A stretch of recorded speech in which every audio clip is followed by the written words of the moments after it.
اہم خبر آپ کے ساتھ کراچی سے شیئر کر رہے ہیں، جہاں پر میٹرک اور انٹر کے امتحانات سے متعلق ایک بڑا فیصلہ کیا گیا ہے۔ طلبہ اور والدین کے لیے خبر ہے، آپ کو بتائیں کہ اس سے متعلق ایک نوٹیفیکیشن بھی جاری کر دیا گیا ہے۔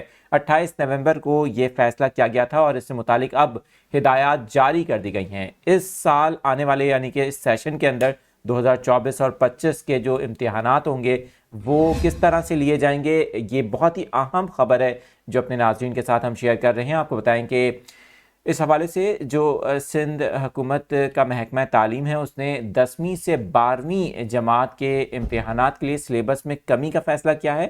آپ کو بتائیں کہ سلیبس میں کمی کا فیصلہ سال 2024 اور 25 کے سیشن کے لیے کیا گیا ہے، اور ہدایات جاری کی گئی ہیں کہ صرف 75% پڑھایا جائے گا کل سلیبس کا، اور ساتھ ہی یہ بھی کہا گیا ہے کہ اسی میں سے امتحانات لیے جائیں گے۔ محکمہ تعلیم سندھ کی جانب سے تعلیمی اداروں کو موسم سرما کی تعطیلات سے قبل ہی مضامین کا 50% سلیبس مکمل کرنے کی بھی ہدایت کی گئی ہے۔ نوٹیفیکیشن کے مطابق یہ فیصلہ 28 نومبر کو منعقدہ اسٹیئرنگ کمیٹی کی ذیلی کمیٹی کے اجلاس میں کیا گیا تھا۔ اس فیصلے سے متعلق آپ کی کیا رائے ہے؟ آپ کمنٹس میں اپنی رائے کا بھی اظہار کر سکتے ہیں۔